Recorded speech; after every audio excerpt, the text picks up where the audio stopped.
Hello दोस्तों, एक औरत थी, उसका नाम सुमन था। वो करीब 40 साल की थी। उसके 3 बच्चे थे, 2 लड़के नीलेश और विमलेश। एक बेटी थी जिसका नाम रीना था। दोनों लड़के बहुत होशियार थे। वो एक दुकान पर काम करते थे। सुमन भी घरों में बर्तन धुलने का काम करती थी, क्योंकि इनके पापा शराबी थे। वो जो भी कमाते शराब में ही उड़ा देते थे। लेकिन वो अपने बीवी बच्चों से बहुत प्यार करते थे। वो किराए के घर में रहते थे। जब उनकी बेटी 20 साल की हो गई तो लोग उस पर गंदी नज़र डालने लगे। तो सुमन ने जैसे तैसे पैसे का इंतजाम करके उसकी शादी करा दी। दामाद बहुत अच्छा था। वो रीना का बहुत ध्यान रखता था। रीना अब प्रेग्नेंट हुई तो अपने मायके चली आई। उस पर काफ़ी पैसा खर्च होने लगा।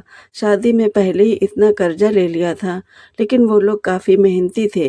रीना का काफ़ी अच्छा ध्यान रखते थे। उसे अच्छी अच्छी चीज़ें खिलाते ताकि बच्चा स्वस्थ हो। लेकिन कर्जा बढ़ता जा रहा था। फिर जब डिलीवरी का समय आया तो डॉक्टर ने ऑपरेशन बता दिया।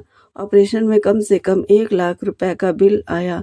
यहाँ तो पहले ही सबसे कर्जा ले चुकी थी।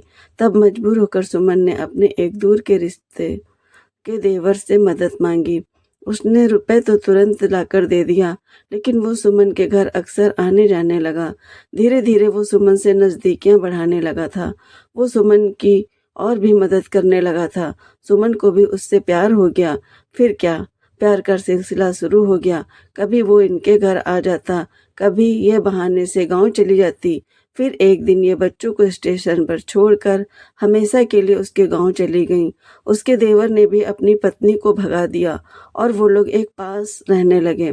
सुमन को न बच्चों से लगाव रहा, न ही अपने पति से। लड़की रीना तो अपने ससुराल चली गई। लड़के स्टेशन पर ही काम करते और वहीं सड़कों पर सो जाते थे।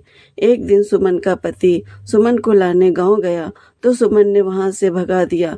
फिर सुमन का पति दोनों लड़कों नीलेश और विमलेश को लेकर गांव पहुंचा तो सुमन और उसके प्रेमी ने बच्चों को खूब प्यार किया और अच्छा अच्छा खाना खिलाया।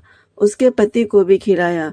दूसरे दिन सुमन ने अपने पति से कहा कि बाग खेत जो भी तुम्हारे हिस्से का हो वो मेरे नाम लिख दो, मैं तुम्हारे साथ चली चलूंगी। सुमन का पति शराबी भले था, पर वो सुमन से प्यार भी बहुत करता था। उस बेचारे ने थोड़ा बहुत खेत बाग थे, वो उसके नाम लिख दिया। सुमन कहने लगी, आज रात यहीं रुक जाओ, कल सुबह निकलेंगे। नीलेश और विमलेश को खाना खिलाकर सुला दिया। फिर उस कलयुगी पत्नी सुमन ने अपने पति को शराब में जहर मिलाकर पिला दिया। सुबह जब वो मर गया तो सुमन ने गांव वालों को बताया कि ज़्यादा पीने की वजह से उसकी जान चली गई है। लेकिन गांव वालों को कुछ शक हुआ तो वो लोग बॉडी का पोस्टमार्टम कराने ले गए। सुमन भी साथ में गई और वहां लेन देन करके मामले को रफा दफा कर दिया। अब वो दोनों लड़कों को काम पर भेज देते और खुद खुद आराम से मज़े करते। लेकिन कहते हैं ना कि कर्म वापस ज़रूर आते हैं। सुमन के शरीर में जगह जगह घाव हो गए। उसको कुछ अजीब सी बीमारी हो गई थी जिससे उसका शरीर सड़ने लगा। सुमन को भी उसके प्रेमी ने घर से निकाल दिया। अब वो दर दर भटकती रहती, ना तो उसे कोई काम देता और न ही उसे कोई अपने पास फटकने देता। बेचारे बच्चे जो थोड़ा बहुत कमाते वही अपनी माँ को खिलाते और रो कर कहते, माँ पहले सब कुछ कितना अच्छा था, काश चाचा हमारी ज़िंदगी में ना आए होते। अब सुमन भी अपनी गलती पर बहुत पछताती है, पर अब क्या ही हो सकता है। तो दोस्तों, ये कहानी आपको कैसी लगी कृपया कमेंट में ज़रूर बताएं। आप लोग हमेशा खुश रहें। ओम नमः शिवाय।